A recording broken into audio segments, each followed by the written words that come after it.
afternoon, and thank you for the invitation from the official Monetary and Financial Institutions Forum and the Spanish Chamber of Commerce to speak on financial services and transitioning to net zero. This transition is a priority for all of us as we head down what I like to call the green brick road to COP26, the first climate conference where finance is recognized as a key theme. The IPCC report published last month underlined the urgency of the threat and the scale of the challenge from climate change. A challenge which requires us to harness the scale and expertise of the global financial industry. Because making the transition to net zero will require global investment of between $1 and $2 trillion every year. In other words, an amount similar to Spain's GDP. The report showed just how vital it is that at COP26 we don't just make progress, but that this is a real turning point for the world. Sustainable finance is a crucial tool in the race to meet climate targets and reach net zero.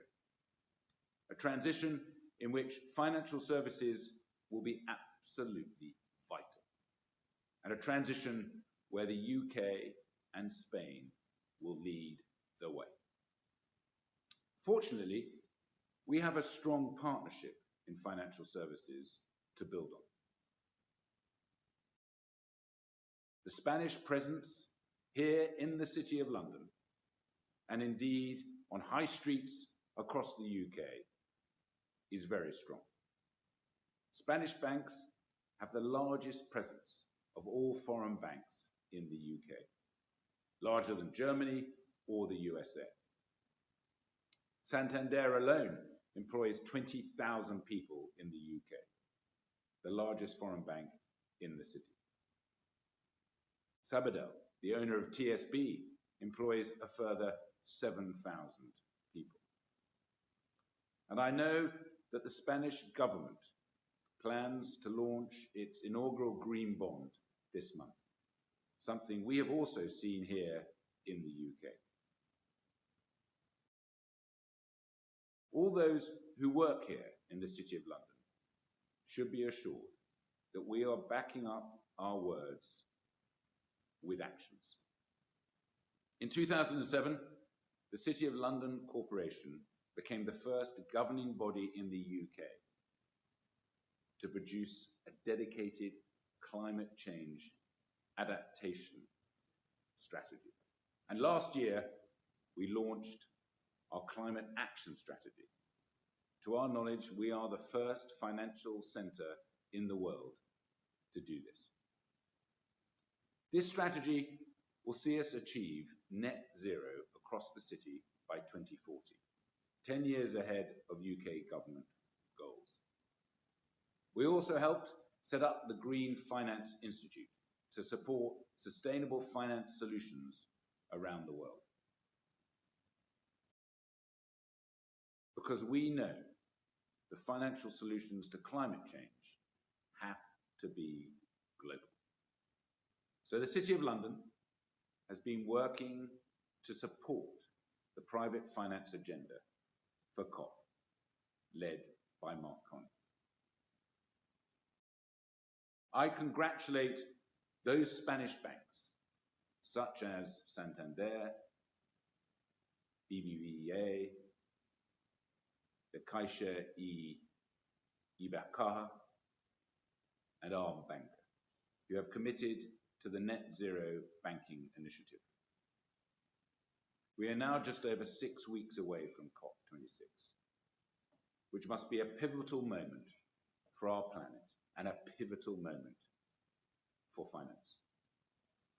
So to build on the Green Horizon Summit, which the City of London held last year, we have launched our plans for GHS at COP26. Our objectives are to mobilise private capital in the transition to net zero. and to provide as a platform for financial and professional services at COP26. Our agenda is designed to tackle 4 big questions. The first, how can we finance the transition? Second, how can we build a global playbook?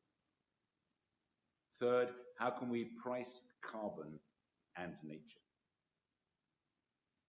And fourth, how can we meet and beat the $100 billion promise made at COP16? Now, to answer these questions, we are bringing together sustainable finance stakeholders across borders and across sectors, with content that is global, relevant, and challenging. This will be a 6-day hybrid event with a physical hub in Glasgow, linked to the City of London and financial centres around the world, reaching a global audience. I hope you will be able to join us at this event, and I hope you will work with us to make sure we keep the momentum going beyond COP26, sharing knowledge and expertise between financial institutions in the UK and Spain, and indeed around the world, will be vital to getting us through the climate crisis and meeting the challenge successfully. I wish you all a successful conference. Thank you. Thank you very much, Lord Mayor, for setting the scene across UK and Spain. As you said, very big efforts in the financial sector. It's my pleasure now to welcome the first panel to talk about efforts in the UK and Spain. So welcoming to the stage Tony Balabriga, who is the global head of responsible business at BBVA. Welcome, Tony. We also have Jose Maria Roldan, chairman of the Spanish Banking Association. Very good to see you again. Ángel Martínez Aldama, president of Inverco. Very good to see you. And we also have James Hooton, program director at the Green Finance Institute. Thank you very much for joining. Un placer to see you all again. I recall meeting in person last time, probably at the COP in Madrid, just before the pandemic hit. But let's start by talking about Spain and the UK and what we've seen so far. So maybe starting with you, Tony, to talk to us about Spain and what, in your view, have been some of the most impactful policies that we've seen since Spain hosted the last COP in terms of climate risk management in the financial sector and managing climate-related financial risks. And what do you think needs to be done more to accelerate this transition as we look ahead to Glasgow? Well, congratulations for this session, and thank you for the invitation. Great pleasure to be here. I think that in Spain we have done a lot in the last years. I think we have already a quite robust policy framework to help us to align the society and the economy as a whole to net zero. Obviously, we have some dependencies from Europe, but in Europe, European Union has set climate targets. We have from Europe also the newer strategy in sustainable finance, which is built on the action plan that was approved on the 2018 with great achievements.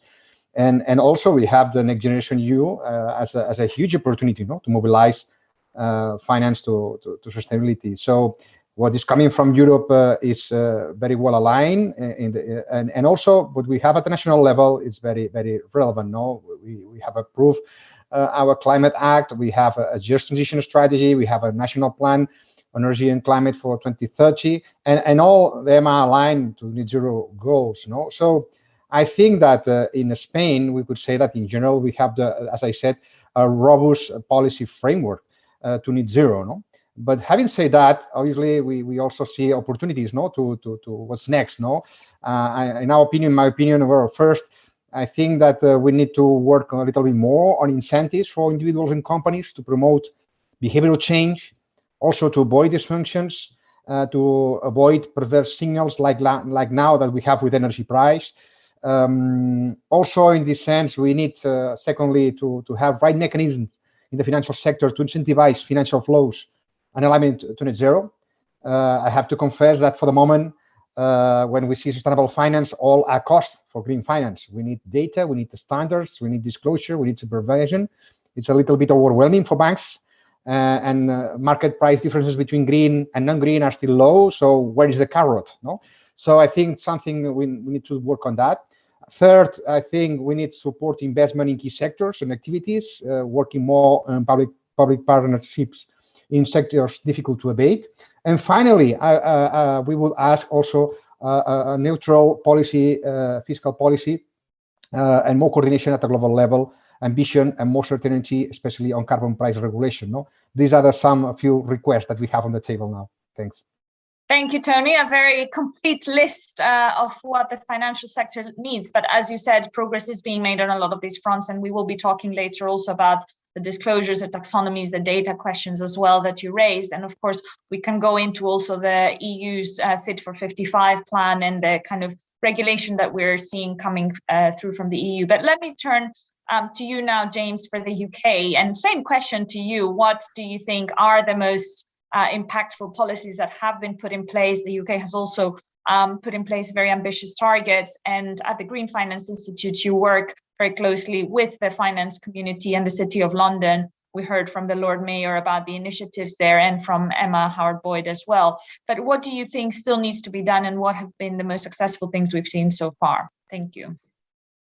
Thanks, Donna, and thank you very much for the introduction and the invite to today.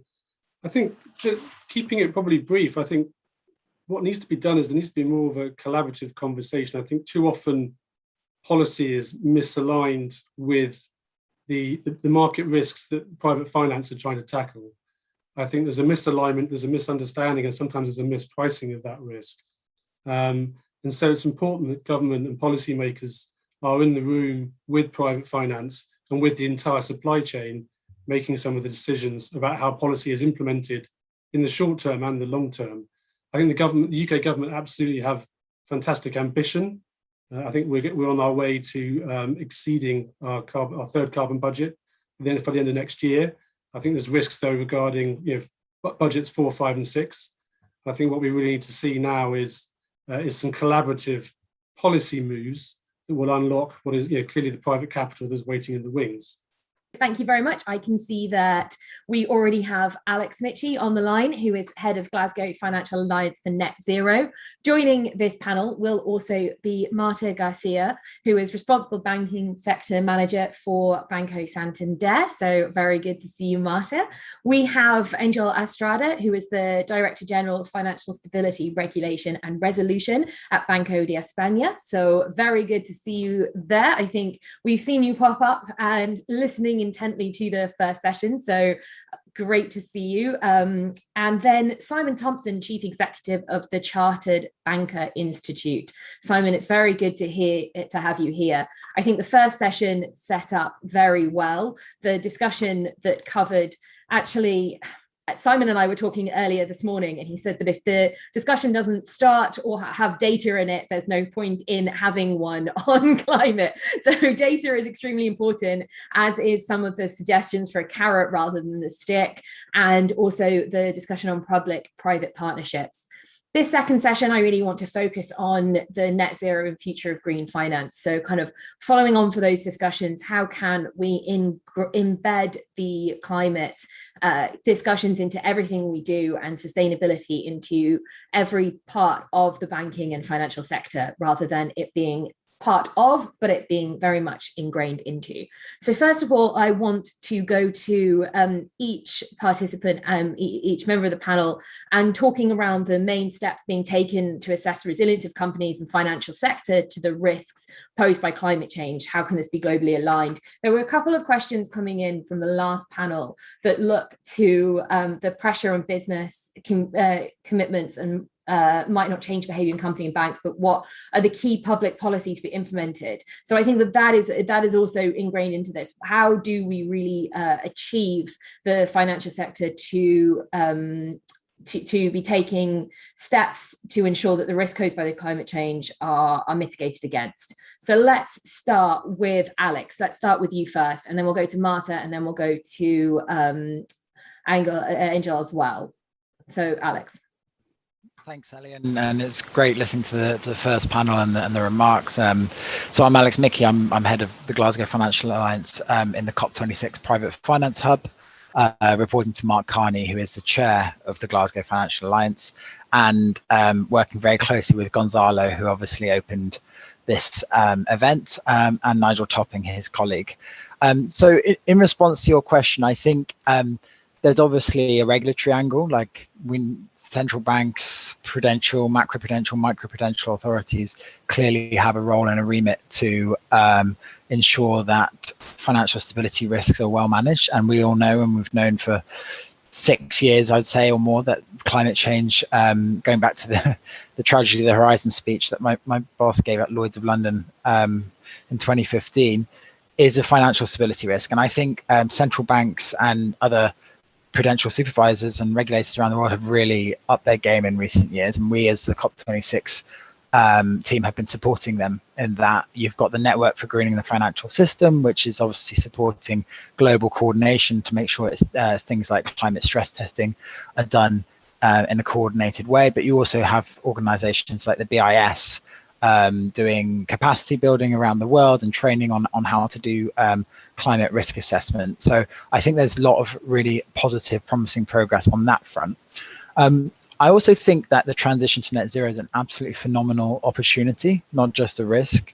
So, you know, there's 2 trillion a year investment opportunity, and there's, you know, autonomous research and various other pieces saying that there's actually a substantial uplift in equities for those banks that are going to seize those opportunities. And how best to do that? I think actually joining organization like the Glasgow Financial Alliance for Net Zero and the Race to Zero, joining a really supportive peer group, working out how to actually do the implementation of the transition to net zero, which is a fiendishly complex and business-wide task, as I'm sure my colleagues on the panel like Santander will agree with, because I know they're working furiously within the Net Zero Banking Alliance to do that now. And I think that will be a economy-wide transformation that's bigger than what we see non-digitization. So take digitalization, that was a huge structural transformation of the economy, and indexes around the world are transformed, now dominated by digital tech giants, essentially, when 10 years ago they were nowhere to be seen. That's going to happen with climate change and the transition, and being at the leading edge of that is really important. And I think many of the people we've heard today are absolutely at the forefront, and it's great to see. Thank you. Marta, it would be helpful for you to answer how is Santander ensuring resilience to the risks posed by climate change?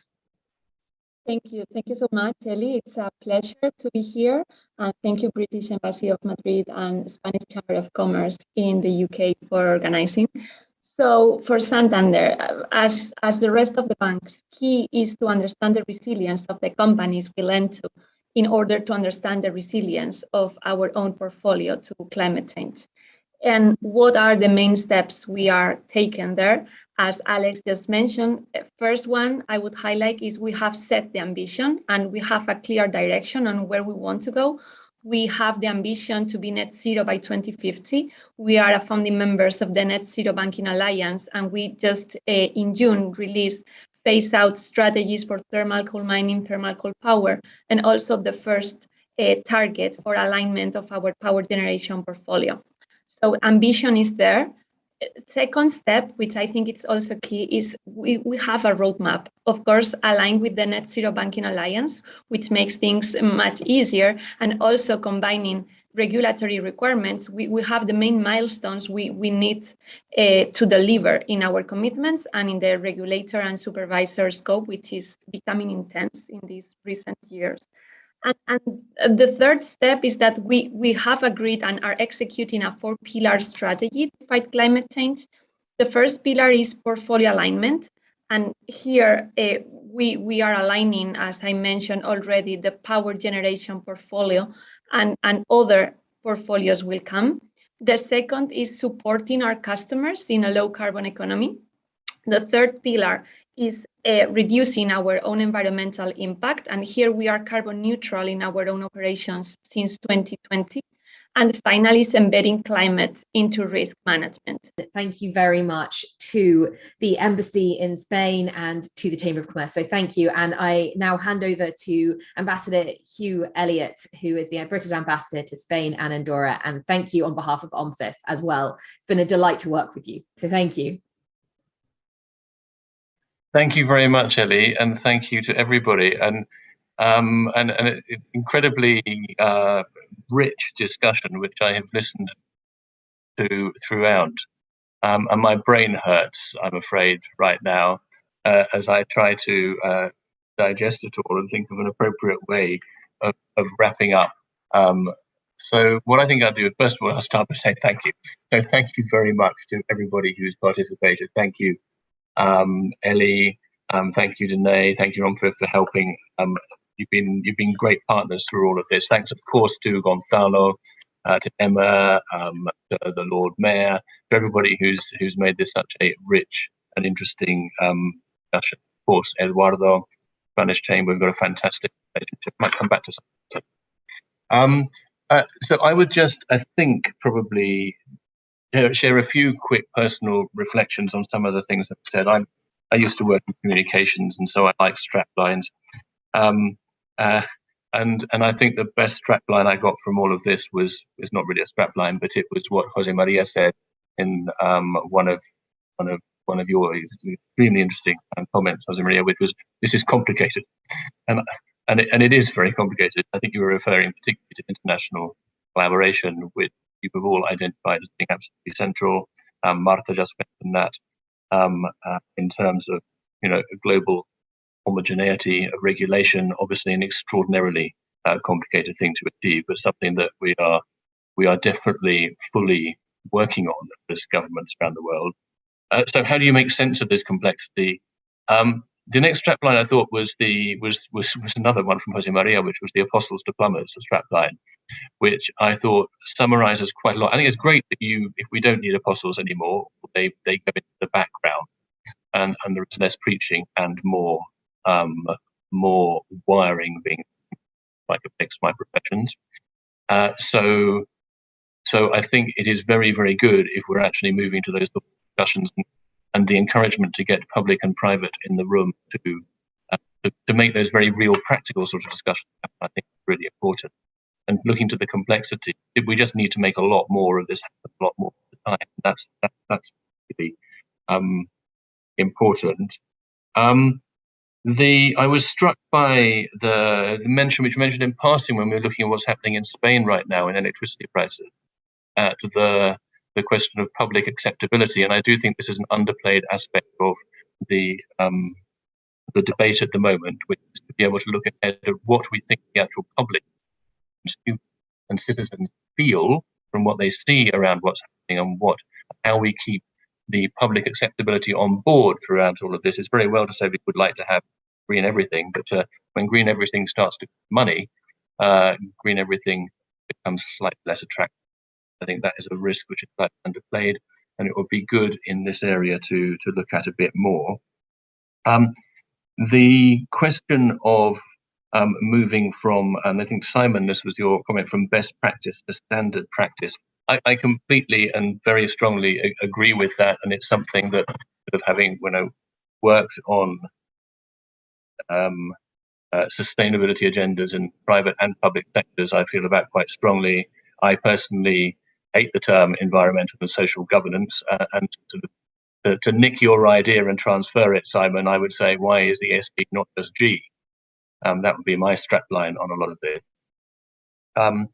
And then really to say, just by way of closing, that of course, from the position of the UK government, I'm not going to give you a spiel about the UK government's position and the initiatives. You've heard a lot about a lot of different initiatives around and an aspect of the UK government and other UK actors' ambitions throughout this discussion. Just to say that it is great that there is a massive political consensus around many of the principles in the UK. And I should say, by the way, that it's been an interesting discussion for another reason, which is because my boss has changed during the discussion, because there has been a cabinet reshuffle going on in the United Kingdom, and the Foreign Secretary is now Liz Truss, who I'm very pleased to say is, like her predecessor, a strong advocate of rapid climate action, and one who understands the implications for the private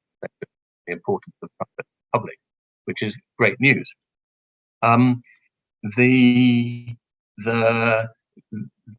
The fact that we're facilitators here, really, as the embassy.